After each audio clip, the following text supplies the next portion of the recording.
Dulu ada satu cerita.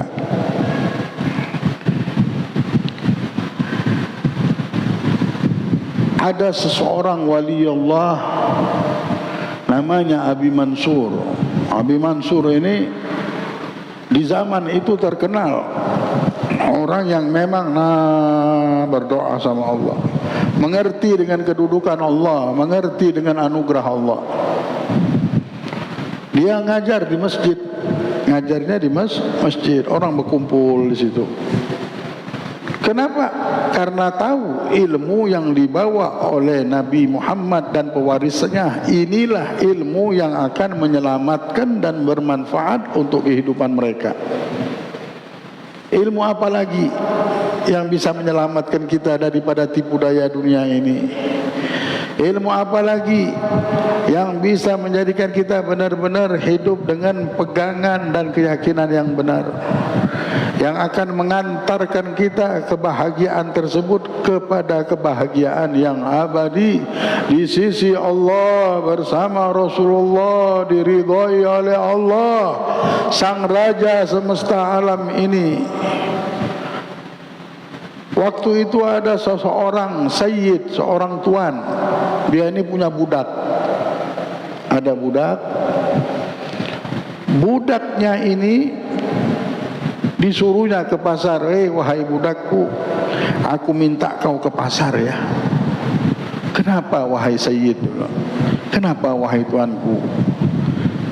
Sesungguhnya sebentar lagi ini ada tamu mau datang. Ini teman-temanku semuanya tamunya. Aku mau senang-senang sama mereka. Tolong belikan makanan yang enak, minuman yang enak, buah-buahan. Yang lain sudah cukup. Pergilah ke pasar. Pergilah si budak ini. Tapi sedih dia, Allah sayangnya. Tuannya ini baik, tapi senang maksiat masih. Masih senang maksiat.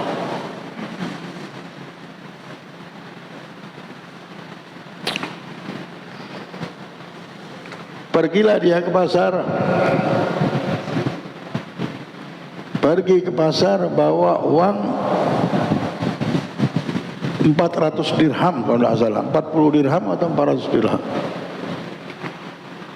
Al-muhim, ini uang cukup banyak, besar untuk beli makanan, buah-buahan banyak, bisa penuh rumah. Sampai di jalan biasa di Arab sana itu, dan sampai di sini kita lihat biasanya kalau sudah ada masjid, sebelah masjid itu pasar. Lihat kita ke Ampel, Masjid Ampel, sebelah Masjid Ampel pasar Sunan Ampel. Di Makkah sebelah masjid ada pasar Seng dulu. Jadi memang berdekatan sehingga pedagang itu habis berdagang ketika waktu azan lari semuanya ke masjid. Lihat pasar pagi, sebelah pasar pagi masjid raya. Memang dari zaman dulu didekatkan pasar itu sama masjid supaya aktivitas orang yang ada di pasar bisa terus berhubungan dengan masjid. Berjalanlah dia melewati masjid, dilihat masjid penuh. Kenapa masjid penuh? Ada Imam Abi Mansur di dalam masjid, tak taunya. Imam Abi Mansur lagi mengajar dan ada fakir miskin duduk di pintu menangis sedih. Imam Abi Mansur bilang, kalian lihat ada fakir miskin itu, tolong dibantu. Dia bilang, tolong dibantu, barang siapa yang membantu dia maka aku akan doakan dia dengan 3 hajat. Dia akan minta Allah kabulkan hajatnya 3 hajat. Mendengar itu si budak tadi, ya Allah, ini doanya Abi Mansur, jangan sampai luput. Dia bilang, saya ya Abi Mansur, langsung masuk masjid, saya yang akan menolongnya. Engkau mau? Iya. Ini uang ada 400 dirham.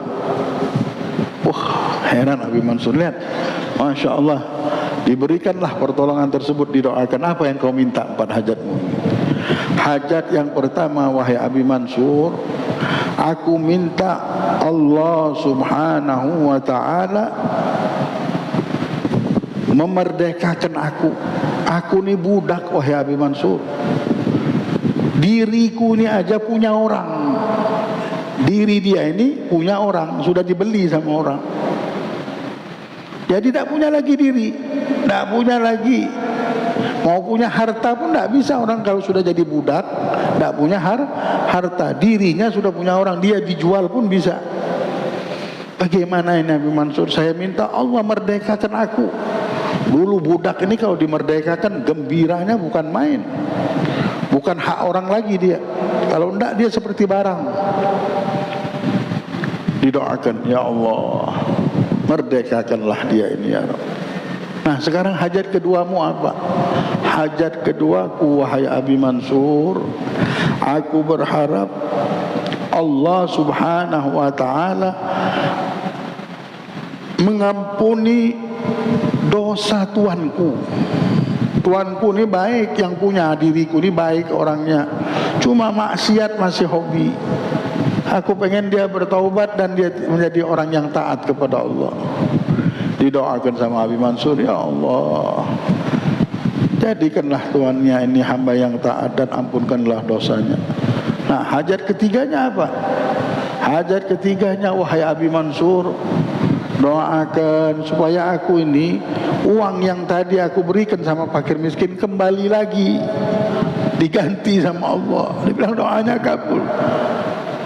Kenapa? Itu bukan uangku, uang tuanku. Dia bilang inna lillahi wa inna ilaihi. Ketawa Abi Mansur, Masya Allah, dia berdoa, ya Allah gantikanlah rezeki yang dia keluarkan tadi. Ketawa sampai orang di majelis semuanya tersenyum. Ya Allah, orang ini beraninya sedekah pakai uang orang lain. Nah hajatmu yang keempat apa? Hajatku yang keempat, aku minta wahai Abi Mansur, Allah ampunkan dosaku dan dosamu wahai Abi Mansur, dan dosa orang yang hadir di majelis ini. Semuanya diampunkan oleh Allah subhanahu wa ta'ala, dan dosa tuanku juga didoakan sama Abi Mansur. Sudah, pulanglah si budak ini. Ketika pulang, tuannya bilang, mana buah-buahan, mana makanan, tamu dari tadi nunggu. Sampai pulang tamu kau belum pulang juga, dibilang. Bagaimana kisahnya? Karena tuannya ini baik, tak pemarah.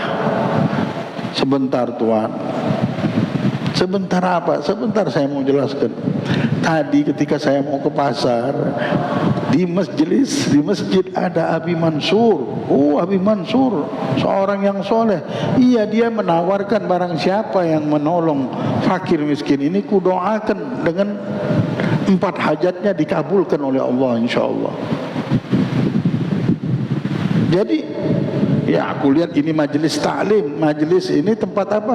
Tempatnya rahmat. Tak mungkin tak dikabulkan sama Allah, pasti kabul.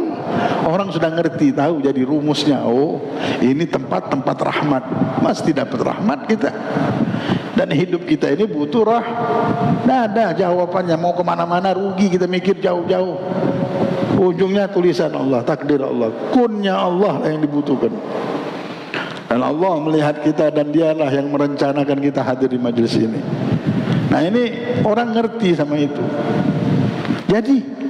Jadi aku jadikan uang itu tidak jadi beli buah, aku berikan sama fakir miskin semuanya. Inna lillahi wa inna ilaihi. Sudah, apa kisahnya jadi? Apa yang kau minta? 4 hajat itu. Pertama kali, wahai Tuanku, aku minta supaya Allah memerdekakanku, aku tidak jadi budak lagi. Tuannya langsung lihat, kalau begitu mulai detik ini ku merdekakan engkau. Loh, kabul, dia bilang. Benar, wahai Tuanku, kau merdekakan aku. Iya.